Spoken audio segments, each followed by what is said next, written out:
Medical mafia ವಿರುದ್ಧ ಸಮರ ಸಾರಿದ್ದ ಡಾಕ್ಟರ್ಗೆ ಇದೀಗ ಥ್ರೆಟ್ ಶುರುವಾಗಿದೆ. ಚಿಕಿತ್ಸೆ ನೆಪದಲ್ಲಿ ಡಾಕ್ಟರ್ ಸುನಿಲ್ ಹೆಬ್ಬಿ ಕ್ಲಿನಿಕ್ಗೆ ನುಗ್ಗಿದ್ದಾರೆ. ಇಬ್ರು ಮಾಸ್ಕ್ ಧಾರಿಗಳ ಚಲನವಲನ ಕಂಡು ವೈದ್ಯರಿಗೆ ಬಂದಿದೆ ಅನುಮಾನ. ಮೆಡಿಕಲ್ ಮಾಫಿಯಾ ವಿರುದ್ಧ ಸಮರ ಸಾರಿದಂತಹ ಡಾಕ್ಟರ್ಗೆ ಇದೀಗ ಥ್ರೆಟ್ ಶುರುವಾಗಿರುವಂಥದ್ದು. ಚಿಕಿತ್ಸೆಯ ನೆಪದಲ್ಲಿ ಡಾಕ್ಟರ್ ಸುನಿಲ್ ಹೆಬ್ಬಿ ಕ್ಲಿನಿಕ್ಗೆ ಇಬ್ರು ನುಗ್ಗಿದ್ದಾರೆ ಮಾಸ್ಕ್ ಧಾರಿಗಳು. ಅವರ ಚಲನವಲನವನ್ನ ಕಂಡು ವೈದ್ಯರಿಗೆ ಡೌಟ್ ಬಂದಿದೆ. ಮಾಸ್ಕ್ ತೆಗಿರಿ ಅಂತ ಕ್ಯಾಮೆರಾ ತೆಗೆದ ಕೂಡಲೇ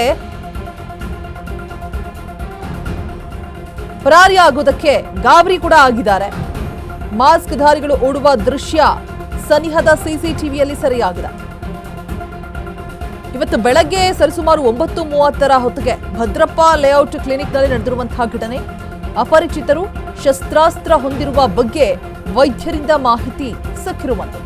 ಸಂಜಯ್ ನಗರ ಪೊಲೀಸ್ ಠಾಣೆಗೆ ದೂರನ್ನ ಕೊಟ್ಟಿದ್ದಾರೆ ಡಾಕ್ಟರ್ ಸುನಿಲ್ ಹೆಬ್ಬಿ. ಮೆಡಿಕಲ್ ಮಾಫಿಯಾ ವಿರುದ್ಧ ಸಮರ ಸಾರಿದ್ದಾರೆ.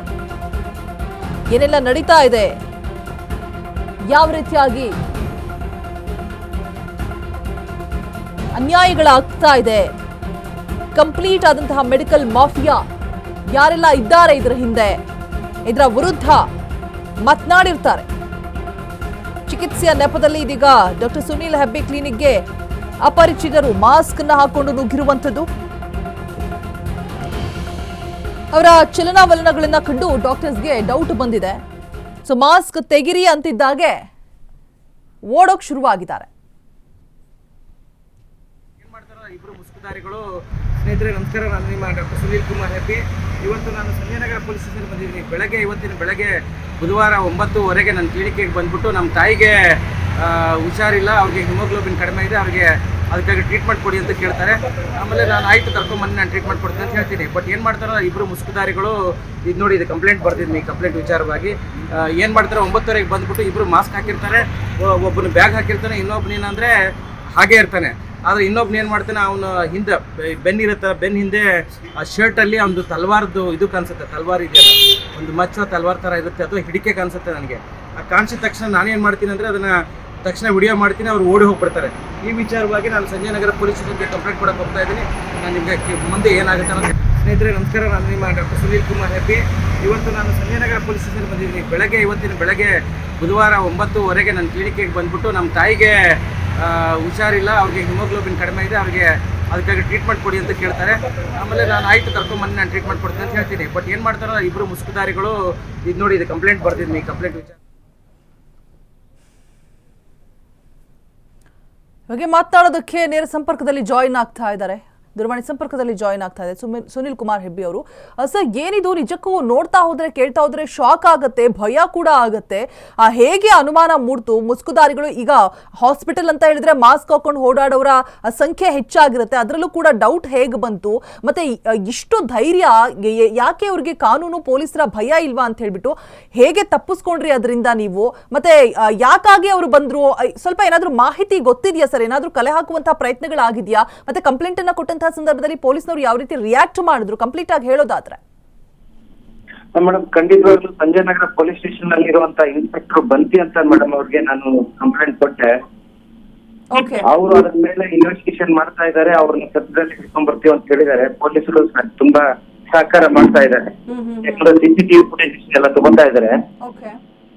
ನನ್ನ ಹತ್ರ ಬಂದು ನಾನು ಸಾಕಷ್ಟು ಹೋರಾಟಗಳನ್ನ ಮಾಡ್ತಾ ಇದ್ದೀನಿ, ಭ್ರಷ್ಟಾಚಾರದ ಬಗ್ಗೆ ಮತ್ತೆ ನಮ್ಮ ಡಾಕ್ಟರ್ಸ್ ಬಗ್ಗೆ ತೊಂದರೆ ಆಗ್ತಿರೋದಕ್ಕೆ. ನಾನು ಡಾಕ್ಟರ್ ಸಂಘದ ಅಧ್ಯಕ್ಷ ಆಗಿರೋದ್ರಿಂದ ಸಾಕಷ್ಟು ಡಾಕ್ಟರ್ಸ್ಗೆ ತೊಂದರೆ ಆಗ್ತಾ ಇರುವಾಗ ನಾನು ಅದ್ರ ಬಗ್ಗೆ ಹೋರಾಟ ಮಾಡುವಾಗ ಈ ಕೆಲವುಗಳು ದುಷ್ಟ ಶಕ್ತಿಗಳು ಏನ್ ಮಾಡ್ತಾ ಇದ್ರೆ ನನ್ನನ್ನ ಟಾರ್ಗೆಟ್ ಮಾಡೋದಕ್ಕೆ ಪ್ಲಾನ್ ಮಾಡಿದಾರೆ ಅಂತ ಅನಿಸುತ್ತೆ. ಬಟ್ ಅವನೇನಂದ್ರೆ ಇಬ್ರು ಮಾಸ್ಕ್ ಹಾಕೊಂಡ್ಬಂದು ನಾನು ಕೇಳ್ತೀನಿ ಅವ್ರನ್ನ, ನೀವ್ ಯಾರು ಅಂತ ಕೇಳ್ತೀನಿ. ಆದ್ರೆ ರೋಗಿಯ ನೆಪದಲ್ಲಿ, ನಕಲಿ ರೋಗಿಯ ನೆಪದಲ್ಲಿ ಬರ್ತಾರೆ, ನಮ್ಮ ಅಮ್ಮನ ಹುಷಾರಿಲ್ಲ ಅಂತ ಹೇಳಿ ಅವನು ಇನ್ನೊಬ್ಬ ಇರ್ತಾನೆ, ಒಬ್ಬನು ಬ್ಯಾಗ್ ಹಾಕೊಂಡಿರ್ತಾನೆ, ಇನ್ನೊಬ್ಬ ಬ್ಯಾಗ್ ಹಾಕಿರಲ್ಲ, ಹಾಗೆ ಇರ್ತಾನೆ, ಮುಸುಕು ಹಾಕೊಂಡಿರ್ತಾನೆ. ಆದ್ರೆ ಅವ್ನ ಸೊಂಟದಲ್ಲಿ ಒಂದು ತಲ್ವಾರ್ ಕಾಣುತ್ತೆ ನನಗೆ, ತಲ್ವಾರ್ದು ಹಿಡಿಕೆ ಇರುತ್ತಲ್ಲ ಅದರದ್ದು ಏಜಿ ಕಾಣುತ್ತೆ ನನಗೆ. ಅದಾದ್ಮೇಲೆ ಓಡಿ ಹೋಗ್ತಾರೆ. ನಮ್ಮ ಪಕ್ಕದ PG ಎಲ್ಲ ರೆಕಾರ್ಡ್ ಆಗುತ್ತೆ, PG ಕ್ಯಾಮ್ರಾದಲ್ಲಿ, PG ಇರುತ್ತೆ ಪಕ್ಕದಲ್ಲಿ, ಅದ್ರಲ್ಲಿ ಕ್ಯಾಮ್ರಾದಲ್ಲಿ ರೆಕಾರ್ಡ್ ಆಗುತ್ತೆ. ಪೊಲೀಸ್ ಅದನ್ನೆಲ್ಲ ಇನ್ವೆಸ್ಟಿಗೇಷನ್ ಮಾಡ್ತಾ ಇದ್ದಾರೆ. ನಿಜವಾಗ್ಲೂ ತುಂಬಾ ನನ್ಗೆ ಈ ತರದ್ ನೋಡಿದಾಗ ಈ ಅರಾಜಕತೆ ಅನ್ನೋಂಥದ್ದು ಭಯ ಇಲ್ಲದೆ ಈ ತರದ್ ಮಾಡ್ತಾ ಇದ್ದಾರೆ. ನಾನು ನನಗೇನಂದ್ರೆ ನಾನು 2 ಸರಿ ಲೋಕಾಯುಕ್ತ ಒಬ್ಬರನ್ನ ಟ್ರ್ಯಾಪ್ ಮಾಡಿ ಜೈಲಿಗೆ ಕಳ್ಸಿದ್ದೀನಿ. ಮತ್ತೆ ನಾನು 2 ಬಾರಿ MLA ಕ್ಯಾಂಡಿಡೇಟ್ ಆಗಿ ಕಾಂಟೆಸ್ಟ್ ಮಾಡಿದ್ದೀನಿ. ಅದಕ್ಕಾಗಿ ರಾಜಕೀಯ ಶತ್ರುಗಳ ಅಥವಾ ಇವ್ರು ಯಾರಾದ್ರೂ ನಾವ್ ಯಾರ ಮೇಲೆ ಲೋಕಾಯುಕ್ತ ಟ್ರ್ಯಾಪ್ ಮಾಡ್ತಿದ್ದೀನಿ ಅವ್ರೇನಾದ್ರು ಮಾಡ್ತಾ ಇದಾರೆ ಅಂತ ಸಂಶಯ ಬರ್ತಾ ಇದೆ. ಅದಕ್ಕಾಗಿ ದೂರು ದಾಖಲಿಸಿದ್ದೀನಿ. ಈಗ ಪೊಲೀಸರು ಖಂಡಿತವಾಗ್ಲೂ ಕೆಲಸ ಮಾಡ್ತೀವಿ ಅಂತ ಹೇಳಿದ್ದಾರೆ. ಕಾದ್ ನೋಡ್ಬೇಕು ಮೇಡಮ್. ಅಲ್ಲ ಸರ್, ನಿಮ್ಮನ್ನ ಹುಡುಕೊಂಡು ಇವಾಗ ಹಾಸ್ಪಿಟಲ್ಗೆ ಒಳಗಡೆ ನುಗ್ಗಿದ್ದಾರೆ ಅಂತ ಹೇಳಿದ್ರೆ ಈಗ ನಿಮಗೆ ಸೇಫ್ಟಿ ಪ್ರಿಕಾಷನ್ಸ್ ಅಂತ ಏನಾದ್ರೂ ಕೊಡ್ತಾ ಇದ್ದಾರಾ? ಬಿಕಾಸ್ ಒಂದು ಜೀವ ಅನ್ನೋದು ಅಷ್ಟು ಈಸಿ ಅಲ್ಲ ನೋಡಿ. ಶಸ್ತ್ರಾಸ್ತ್ರಗಳನ್ನು ಕೂಡ ಇಟ್ಕೊಂಡು ಬಂದಿದ್ರು ಅಂತ ಕೂಡ ಹೇಳ್ತಾ ಇದ್ದೀರಾ.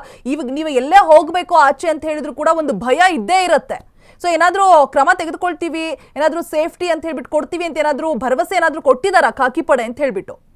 ನಾನು ಬೆಂಗಳೂರು ಕಮಿಷನರ್ ಹೇಮಂತ್ ಕುಮಾರ್ ಸಿಂಗ್ ಅವ್ರಿಗೂ ಒಂದು ಲೆಟರ್ ಬರೆದಿದ್ದೆ. ನನಗೆ ಈ ತರದ ಸಾಕಷ್ಟು ಭ್ರಷ್ಟಾಚಾರದ ವಿರುದ್ಧ, ಅನಾಚಾರದ ವಿರುದ್ಧ, ಈ MLAಗಳು MP ಗಳ ವಿರುದ್ಧ, IAS IPS ಗಳ ವಿರುದ್ಧನೂ ನಾನು ಕಂಪ್ಲೇಂಟ್ ಕೊಟ್ಟಿದ್ದೆ. ಆ ವಿಚಾರವಾಗಿ ನನಗೆ ಕೊಲೆ ಬೆದರಿಕೆ, ಜೀವ ಬೆದರಿಕೆ ಹಾಕ್ತಾ ಇದ್ದಾರೆ. ಅದಕ್ಕಾಗಿ ನಾನು ಸಾಕಷ್ಟು ಕಂಪ್ಲೇಂಟ್ ಕೊಟ್ಕೊಂಡ್ ಬಂದಿದ್ದೀನಿ.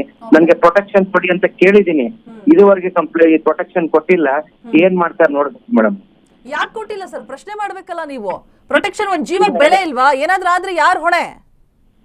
ಇಲ್ಲ, ಅದೇ ಆಗ್ತಾ ಇದೆ ಮೇಡಮ್. ಅದಕ್ಕಾಗಿ ನಾನು ಪೊಲೀಸರಿಗೆ ಈ ಮುಖಾಂತರ, ಅಶ್ವವೇಗ ಮುಖಾಂತರ ಕೇಳುವಂತದ್ದು, ಪ್ರೊಟೆಕ್ಷನ್ ಕೊಡ್ಬೇಕಾದದ್ದು ನಿಮ್ಮ ಆದ್ಯ ಕರ್ತವ್ಯ. ಪೊಲೀಸ್ ಇಲಾಖೆಯ ಧರ್ಮ ಆಗುತ್ತೆ, ರಕ್ಷಕರು ಮಾಡ್ಬೇಕಾದದ್ದು ಕರ್ತವ್ಯ ಆಗುತ್ತೆ. ಬಟ್ ಎಷ್ಟ್ರ ಮಟ್ಟಿಗೆ ಮಾಡ್ತಾರಂತ ನೋಡ್ಬೇಕು ಮೇಡಮ್. ನಾನು ಕಂಪ್ಲೇಂಟ್ ಕೊಟ್ಟಿದ್ದೀನಿ ಈ ಪ್ರೊಟೆಕ್ಷನ್ಗೋಸ್ಕರ. ಆದ್ರೆ ಇದುವರೆಗೆ ಪ್ರೊಟೆಕ್ಷನ್ ಕೊಟ್ಟಿಲ್ಲ. ನಾನು ಸಾಕಷ್ಟು ಸುಮಾರು ಜನದ ಮೇಲೆ FIR ಗಳನ್ನ, ಕಂಪ್ಲೇಂಟ್ ಗಳನ್ನ ಲೋಕಾಯುಕ್ತ ಟ್ರ್ಯಾಪ್ ಮಾಡಿಸುವಂತದ್ದು, ಒಬ್ಬ ಡಾಕ್ಟರ್ ಆಗಿ ಮತ್ತೊಬ್ಬ ಹೋರಾಟಗಾರನಾಗಿ ಇದನ್ನ ಪ್ರಶ್ನೆ ಮಾಡ್ತಾ ಇದ್ದೀನಿ. ಹಾಗಾಗಿ ಸಮಾಜನೇ ಕುಲ್ಗೆಟ್ ಹೋಗಿರುವಾಗ ಭ್ರಷ್ಟಾಚಾರಿಗಳು, ಅನಾಚಾರಿಗಳು ಈ ತರದ ವಿಚಾರವಾಗಿ ನಾನು ಸಾಕಷ್ಟು ನಿಮ್ಮ ಚಾನಲ್ ಅಲ್ಲಿ ಸಾಕಷ್ಟು ಈ ವಿಚಾರವಾಗಿ ಮೆಡಿಕಲ್ ಮಾಫಿಯಾ ಬಗ್ಗೆ ಎಲ್ಲನೂ ನಾನು ಧ್ವನಿ ಹತ್ರ ಬಂದಿದ್ದೀನಿ. ಹಾಗಾಗಿ ನಾನು ಕಾದ್ ನೋಡ್ಬೇಕು ಮೇಡಮ್ ಏನ್ ಮಾಡ್ತಾರೆ ಅಂತ. ಓಕೆ ಸುನಿಲ್ ಸರ್, ನೀವು ಮೆಡಿಕಲ್ ಮಾಫಿಯಾ ಬಗ್ಗೆ ಒಂದಷ್ಟು ವಿಚಾರಗಳ ಬಗ್ಗೆ ಧ್ವನಿಗಳನ್ನು ಎತ್ತಿದ್ರಿ. ಭ್ರಷ್ಟಾಚಾರದ ಬಗ್ಗೆ ಆಗಿರ್ಬೋದು, ಈಗ ಪ್ರೊಟೆಕ್ಷನ್ ಬೇಕು ಅಂತ ಕೇಳ್ತಾ ಇದ್ದೀರಾ, ಜೀವ ಬೆದರಿಕೆ ಕರೆಗಳು ಕೂಡ ಬರ್ತಾ ಇದೆ. ಮುಂದೆ ಹೇಗೆ ಅಂತ ಸರ್? ಇಲ್ಲಿಗೆ ಸ್ಟಾಪ್ ಆಗತ್ತಾ ಅಥವಾ ಇವೆಲ್ಲವನ್ನು ಫೇಸ್ ಮಾಡಿ ಮತ್ತೆ ಮುನ್ನುಗ್ತಾರಾ ಸುನಿಲ್ ಅವರು? ಇಲ್ಲ, ಖಂಡಿತವಾಗ್ಲೂ ಮುನ್ನುಗ್ತೀನಿ ಮೇಡಮ್. ನಾನು ಖಾಸಗಿ ಅಂಗರಕ್ಷಕರನ್ನ ಹೈರ್ ಮಾಡ್ತಾ ಇದ್ದೀನಿ ಮೇಡಮ್. ಇನ್ನು ಪೊಲೀಸ್ ಪ್ರೊಟೆಕ್ಷನ್ ಕೊಡದೇ ಇದ್ರೆ ನನ್ ಖಾಸಗಿ ಅಂಗರಕ್ಷಕರನ್ನ ಇಟ್ಕೊಂಡು ನಾನು ನಡೆದಾಡ್ಬೇಕಂತ ಸ್ಥಿತಿ ತಲುಪಿದೆ. ಏನ್ ಮಾಡ್ಬೇಕು ಗೊತ್ತಿಲ್ಲ ಮೇಡಮ್. ಓಕೆ ಸುನಿಲ್ ಸರ್, ನಿಮ್ಮ ಹೋರಾಟ ಮುಂದುವರಿಲಿ. ನಮ್ಮ ಅಶ್ವವೇಗ ನ್ಯೂಸ್ ಮುಖಾಂತರ ನಾವು ಖಾಕಿ ಪಡೆಗೆ ಅಥವಾ ಕಾನೂನಿಗೆ ಕೇಳ್ಕೊಳ್ಳೋದು ಒಂದೇ, ದಯವಿಟ್ಟು ಅವ್ರಿಗೆ ಪ್ರೊಟೆಕ್ಷನ್ ಅನ್ನ ಕೊಡಿ. ಈ ರೀತಿಯಾದಂತಹ ಹೋರಾಟಗಾರರು, ಭ್ರಷ್ಟಾಚಾರದ ವಿರುದ್ಧ ಧ್ವನಿ ಎತ್ತವರು ನಿಜಕ್ಕೂ ತುಂಬಾ ಬೆರಳೆಣಿಕೆಯಷ್ಟು ಜನ ಅಂತಾನೆ ಹೇಳ್ಬೋದು. ಥ್ಯಾಂಕ್ ಯು ನಮ್ಮ ಜೊತೆ ಮಾತನಾಡಿದಕ್ಕಾಗಿ Sunil sir. Thank you madam.